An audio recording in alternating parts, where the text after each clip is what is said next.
Gracias por acompañarnos una vez más a Lecciones de Vida o Lecciones de la Escuela Sabática, donde estamos estudiando el amoroso carácter de Dios. Y la lección de hoy destaca 3 puntos básicos. Número 1, cada persona a los ojos de Dios es preciosa y de incalculable valor. Por esta razón, Él se deleita y se complace en sus hijos e hijas cuando se arrepienten y lo buscan. Las parábolas de Lucas 15, son 3, resaltan el gozo y la celebración de Dios por la salvación de una persona perdida. Su placer en nuestra salvación muestra cuán valiosos somos a los ojos de Dios. El segundo punto que destaca la lección es el agrado de Dios, que es la razón del gozo y las alabanzas humanos. Dios quiere llenar nuestros corazones de gozo desbordante y se deleita en el gozo y la alabanza humanos. Él invita a su pueblo a experimentar placer en Él, al alabarlo con alegría a través de oraciones y canciones. Además, las alabanzas a Dios nos ayudan a visualizar con anticipación su futuro placer y su gozo con su pueblo por la eternidad. Y número 3, el tercer punto de la lección es que necesitamos a Cristo para agradar a Dios. O sea que estamos invitados a agradar a Dios ofreciéndole sacrificios espirituales mediante la alabanza de nuestros labios en acción de gracias y mediante la práctica de hacer el bien y compartir.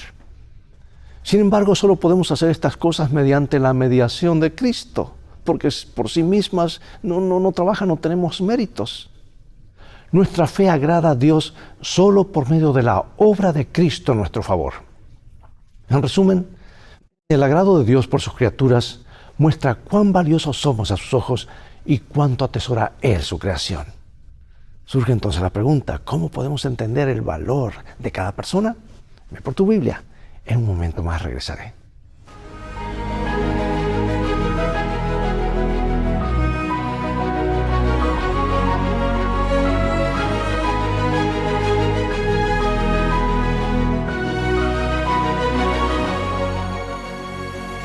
Comencemos con este hermoso versículo de Sofonías 3:17. Jehová está en medio de ti, poderoso, Él salvará, se gozará sobre ti con alegría. Callará de amor, se regocijará sobre ti con cánticos. Imagina la siguiente situación, en el Día del Padre. Un niño de 5 años se acerca a su progenitor con un regalo mal envuelto y se lo entrega emocionado. Y el padre le dijo, hijo, sabes, no me importa tu regalo. Al fin y al cabo, no hay nada que puedas darme que me satisfaga. Cualquier cosa que me des la puedo conseguir yo mismo, la he comprado con mi dinero o está hecha con materiales que yo he pagado. Así que guárdate tu regalo, no lo necesito ni lo quiero, pero aún así te amo. ¿Qué te parece la reacción imaginaria de este padre? Vienen a mi mente palabras como sin corazón, frío, insensible. Pregunto, ¿es así como Dios nos responde? ¿Podemos agradar a Dios realmente? Aunque sea difícil de imaginar, incluso nosotros, seres caídos, corrompidos por el pecado y propensos al mal, podemos agradar a Dios. En otras palabras, Dios no nos considera a nosotros ni los dones que le traemos con actitud de ese Padre, o sea, de una forma indiferente. No. Al contrario, podemos agradar a Dios, pero solo por medio de Cristo, a través de las obras de Cristo. Y como vimos antes, no hay nadie, incluso el peor pecador o malhechor, a quien Dios no ame. Y puesto que Dios valora a las personas más de lo que podemos imaginar, les disgusta el pecado porque nos ama y sabe el daño que el pecado nos hace. En la parábola del hijo pródigo, contada por Jesús, el hijo menor de un hombre pidió su herencia antes de tiempo, y yo diría que la perdió también porque la desperdició. Y eso implicó rechazar a su padre y a su familia. Y en San Lucas 15, el hijo pródigo dilapida su herencia y se ve reducido a la pobreza y al hambre, al punto de anhelar la comida con que alimentaba a los cerdos, puesto que estaban puestos a su cuidado. Y al darse cuenta de que los criados de su padre tenían comida en abundancia, decide pues volver a su casa con la esperanza de convertirse en un siervo, en un criado, un empleado más. Y lo que sigue es impactante. Algunos padres rechazarían un hijo como ese, después de tomarse toda la herencia y decirle, mira, tomaste tu herencia y te fuiste lejos, ya no hay aquí lugar para ti. Eso sería en verdad una actitud lógica. Y a los ojos de algunos padres, este joven había ido demasiado lejos como para ser aceptado de nuevo en la casa, y especialmente como hijo. Pero en la parábola escucha el Padre, que representa a Dios mismo, no reacciona así. Por el contrario, Cuando el hijo pródigo aún estaba lejos, su padre lo vio y se compadeció. Corrió y se echó sobre su cuello y le besó. Aunque en aquellos tiempos se consideraba poco digno que el dueño de casa fuera en busca de alguien, el padre en su gran compasión salió a buscar a su hijo. Incluso organizó una fiesta de bienvenida para él, lo cual representa la gran compasión de Dios por cada persona descarriada y el gozo que siente cuando una sola persona vuelve al hogar. ¡Qué hermosa imagen de Dios! ¡Qué hermosa imagen de lo que la iglesia debe ser para las personas, para los demás! Resulta interesante la reacción del otro hijo, pues el otro hijo, el hermano de este muchacho que se fue, del pródigo, se enojó. Porque fue una reacción tan humana, basada al menos en parte en la justicia. Y también es comprensible esta actitud. Sin embargo, ¿qué nos enseña esta parte de la historia acerca de cómo los conceptos humanos de justicia no captan la profundidad del Evangelio o del amor de Dios para con nosotros? Sí, amados, aunque nos cueste imaginarlo, Dios considera que cada persona tiene un valor incalculable y por eso se regocija por la salvación de una sola alma. Recién leímos en Sofonías 3:17, donde muestra enfáticamente el deleite que Dios experimenta por la redención de su pueblo. Y en este versículo que describe el deleite de Dios como consecuencia de la redención de su pueblo, aparece casi todas las palabras del idioma hebreo que expresan alegría y regocijo. O sea, que daría la impresión de que ninguno de esos términos fuera suficiente por sí solo para describir la magnitud del regocijo divino. Por eso usan muchas palabras en hebreo que tienen la misma connotación. Nota también dónde está Dios, según este versículo. Dice, en medio de su pueblo. O sea, que la reconciliación que surge de la relación de amor implica la presencia inmediata de Dios. Al igual que el padre que corrió al encuentro de su hijo, Dios está en medio de su pueblo. Por eso es importante congregarse, ¿verdad? Y el pináculo mismo de la alegría de Dios está reservado para el día de la restauración, cuando Él recibirá a su pueblo y se regocijará a causa de nosotros, así como el Padre se regocijó por el regreso de su hijo pródigo. San Pablo usa esta analogía. Miren Efesios capítulo 5.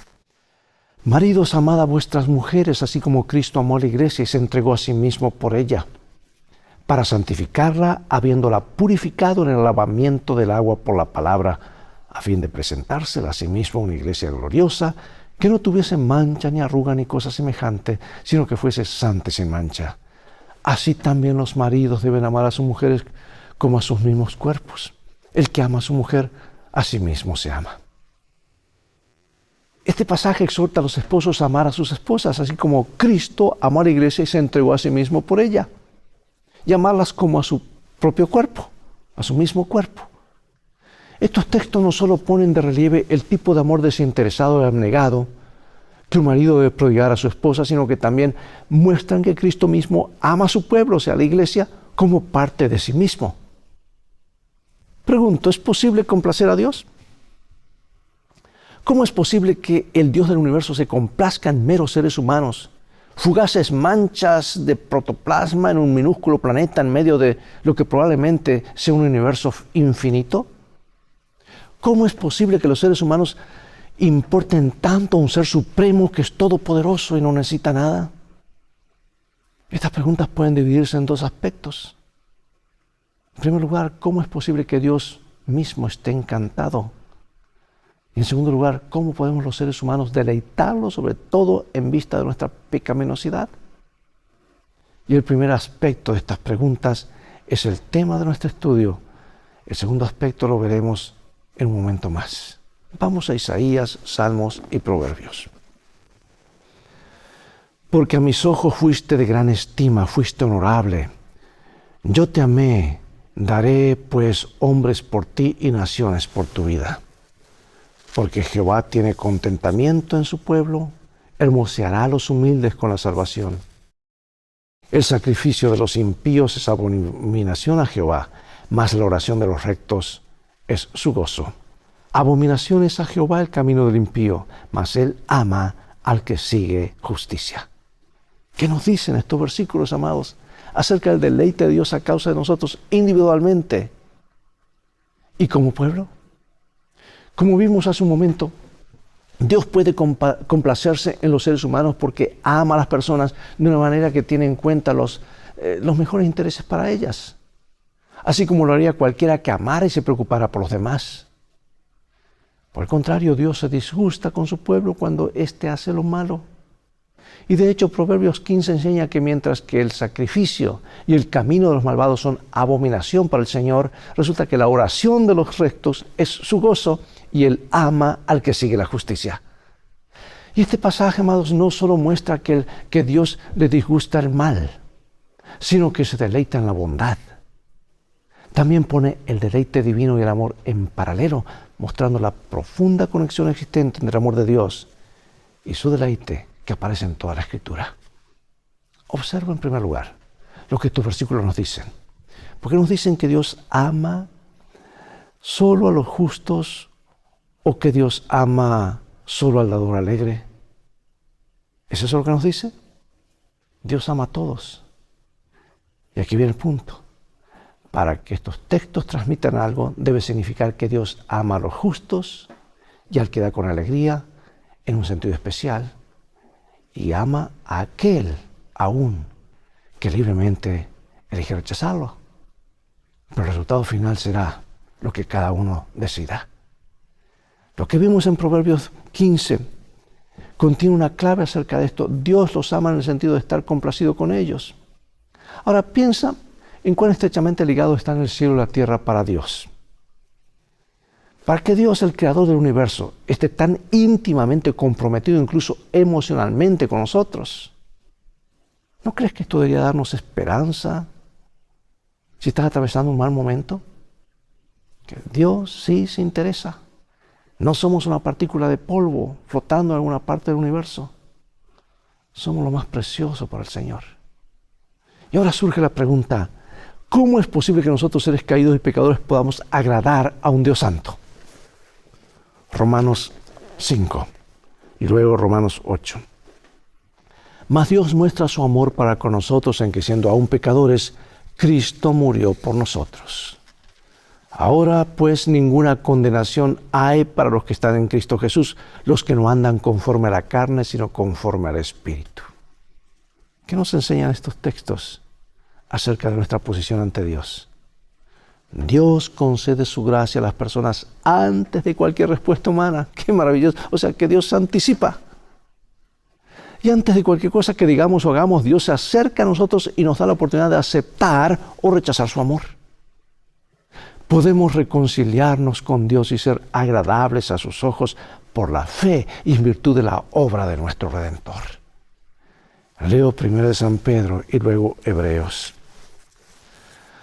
Acercándoos a Él, piedra viva, desechada ciertamente por los hombres, mas para Dios escogida y preciosa, vosotros también como piedras vivas, sed edificados como casa espiritual y sacerdocio santo, para ofrecer sacrificios espirituales aceptables a Dios por medio de Jesucristo. Por lo cual también contiene la Escritura, he aquí pongo en Sión la piedra principal del ángulo, escogida, preciosa, y el que creyera en Él no será avergonzado. Pero sin fe es imposible agradar a Dios, porque es necesario que el que se acerca a Dios crea que le hay y que es galardonador de los que le buscan. Amados, sin la intervención de Dios, las personas caídas son incapaces de aportar nada valioso a Dios. Sin embargo, en su gracia y misericordia, Él ha abierto un camino para ello a través de la obra de Cristo. Así, quienes responden a las amorosas propuestas de Dios son considerados dignos en virtud de la mediación de Cristo, quien nos transforma a su semejanza. La obra redentora de Dios no es solo algo hecho para nosotros, sino también en nosotros. Y al amparo de su misericordia y la mediación de Dios, Él se complace aún en las más pequeñas respuestas positivas a su amor.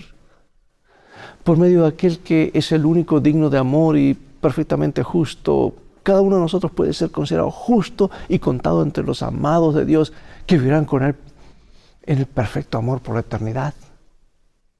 Esa es la gran esperanza de la redención, que implica la obra de Cristo por nosotros en el cielo.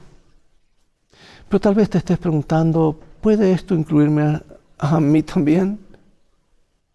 ¿Y si no soy lo suficientemente bueno? ¿Y si carezco de la fe suficiente? Veamos cómo responde Dios al hombre del relato. Resulta que los discípulos no pudieron expulsar el demonio y para ese padre y su hijo toda esperanza parecía perdida. Pero Jesús se acercó y le dijo al padre: si puedes creer, al que cree todo lo es posible. Y el padre clamó diciendo: creo, ayuda a mi poca fe. Y Jesús no dijo al hombre: vuelve a mí cuando tenga más fe. En lugar de eso, su clamor: ayuda a mi poca fe, fue suficiente, porque sin fe es imposible agradar a Dios. Por eso Jesús acepta aún la fe más pequeña. La aceptó en ese entonces y siempre la ha aceptado. Podemos agradar a Dios por la fe en virtud de la mediación de Cristo. Por medio de la fe y gracias a la obra de Cristo a nuestro favor podemos responder de forma que agrademos a Dios. Así como un padre humano se complace cuando su hijo le da un regalo que objetivamente carece de valor en sí mismo. Por lo tanto, debemos seguir el consejo de Pablo de que nuestro objetivo sea agradar a Dios. Pero además debemos pedir a Dios que transforme nuestros intereses para que incluyan los mejores de aquellos a quienes amamos y que expanda nuestro amor para alcanzar a otros. Nos dice el libro de Romanos, nos da el consejo maravilloso de Romanos 12. Amaos los unos a los otros con amor fraternal en cuanto a honra, prefiriéndoos los unos a los otros. En lo que requiere diligencia, no perezosos, fervientes en espíritu, sirviendo al Señor, gozosos en la esperanza, sufridos en la tribulación, constantes en la oración, compartiendo para las necesidades de los santos, practicando la hospitalidad. Este manual es un pequeño manual de la vida cristiana, ¿verdad? Estos versículos. Si Dios nos acepta en virtud de Cristo, ¿cuánto más debemos aceptar nosotros a los demás? ¿Qué luz arrojan sobre esta idea, el mandamiento de amar al prójimo como uno mismo y la regla de oro de tratar a las personas como uno quiere ser tratado? Amados, eso es cristianismo práctico. Y podemos ponerlo en práctica cada día, aún hoy en la iglesia. Los seres humanos están dotados de un valor extraordinario. Somos valiosos porque fuimos creados a imagen de Dios. Es asombroso pensar que Dios valora a los seres humanos más de lo que podríamos imaginar. Así que con esta perspectiva en mente, analicemos las siguientes preguntas. Número 1. ¿De qué manera nuestro respeto y amor por las personas que encontramos en la vida cotidiana puede mostrarles lo valioso que son a los ojos de Dios? Número 2. ¿De qué manera las personas que profesan ser religiosas pueden lamentablemente despreciar la dignidad y el valor de los demás? ¿Has notado eso alguna vez? Podemos revertir los hechos. Número 3. Quienes aman a Dios querrán saber cómo agradarle. Pero ¿cómo podemos agradar a Dios en realidad? ¿En qué medida la manera en que valoramos a los demás se relaciona con el deleite de Dios para la salvación de su pueblo? Número 4. ¿Qué podemos hacer para valorar a cada persona hasta el punto de deleitarnos en su salvación y proclamar la bondad y el amor constante de Dios? Y número 5. Da un ejemplo práctico de cómo la mediación de Cristo nos permite agradar a Dios con nuestras acciones. Por eso, hermanos, antes de concluir, yo quiero decirte a ti, y me lo digo a mí, ¿por qué es importante la obra misionera? Porque habla de que si nosotros recibimos la salvación de Dios, vamos a querer de la forma como que sea, ver que otros obtengan este privilegio y se hagan ciudadanos del reino de los cielos. Amar a Dios, amar al prójimo, somos deudores. Y voy a finalizar con esta cita inspirada de Elena de White y algunas preguntas de reflexión. Ahí está el libro deseado de toda la gente. Te recomiendo este libro. El Señor se chasquea cuando su pueblo se tiene en muy baja estima. Desea que su heredad escogida se estime según el valor que Él le ha atribuido. Dios los quiere. De lo contrario, no hubiera mandado a su Hijo a una empresa tan costosa para redimirla. Los necesita y le agrada cuando le dirigen las más elevadas demandas a fin de glorificar su nombre. Puede esperar grandes cosas, pueden esperar grandes cosas si tienen fe en sus promesas. Pero orar en nombre de Cristo significa mucho. Significa que hemos de aceptar su carácter, manifestar su espíritu y realizar sus obras. La promesa del Salvador se nos da bajo cierta condición. Si me aman, guarden mis mandamientos. Él salva a los hombres no en el pecado, sino del pecado. Y los que le aman mostrarán su amor por medio de la obediencia. Toda verdadera obediencia proviene del corazón. La de Cristo procedía del corazón. Y si nosotros consentimos, se identificará de tal manera con nuestros pensamientos y fines, amoldará de tal manera nuestro corazón y mente en conformidad con su voluntad, que cuando le obedezcamos estaremos tan solo ejecutando nuestros propios impulsos. La voluntad refinada y santificada hallará su más alto deleite en servirle. Y cuando conozcamos a Dios, como es nuestro privilegio conocerlo, nuestra vida será una vida de continua obediencia. Si apreciamos el carácter de Cristo y tenemos comunión con Dios, el pecado llegará a hacernos odioso. Tremenda cita. ¿Qué puede significar recibir desinteresadamente? ¿Cómo crees que será la relación de dar y recibir en el cielo y en la tierra nueva? Pues allá vamos. Provenientes de una parte lejana del cosmos, quizá más allá del alcance del telescopio espacial James Webb. Los mensajeros celestiales se refirieron al profeta Daniel como el Yamudot en hebreo, o sea, amado, deseable, precioso. Estos ángeles lo hicieron 3 veces. En Daniel 9:23 Gabriel le dice, porque tú eres muy amado. En Daniel 10, un ser celestial, tal vez nuevamente Gabriel lo llama, le dice varón muy amado. Una frase repetida luego en Daniel, más tarde en el libro. Piensa en lo que esto dice de Dios y de cuán cerca está de nosotros. ¿Qué esperanza puedes traer para ti mismo de esta asombrosa verdad? Para mí mismo. ¿Cómo se relacionan los ejemplos de los héroes de la fe, de los que se habla en Hebreos 11, con el contenido de la lección de esta semana? Específicamente, ¿qué revelan tales ejemplos acerca de cómo es posible agradar a Dios por la fe? ¿Y qué puedes aprender y aplicar a tu vida diaria de estos ejemplos de fe y fidelidad? Acompáñame en oración. Padre Celestial, gracias porque nos das lecciones prácticas en tu palabra. Gracias porque nos muestras tu amor. Somos polvo, somos un vapor que se desvanece y dejamos de ser, pero aún así tú nos amas y tienes un futuro glorioso. Has venido a interrumpir el tiempo para concedernos la eternidad. La eternidad irrumpió en este tiempo aquí en el planeta. Y queremos que la vida del Hijo de Dios irrumpa en nuestras vidas y así se mantenga, trayéndonos vida, esperanza. Y que al amarte de esta manera podamos reflejar este amor hacia los demás. Ayúdanos a practicar estas lecciones esta misma semana. Practica la regla de oro, aun con los más despreciables, aquellos que tal vez nos tratan mal. Mientras manejamos, mientras estamos en la oficina, en la calle, o subiendo al autobús, o en algún lugar. Padre, que seamos conductos de bondad, de amor y de salvación. En el nombre de Jesús oramos.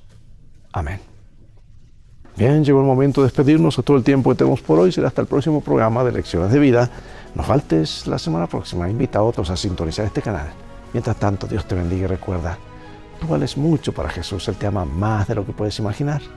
Las cosas van a terminar bien si haces de este libro, la Biblia, tu GPS, y a Jesús como tu guía. Maranatá, Dios te bendiga.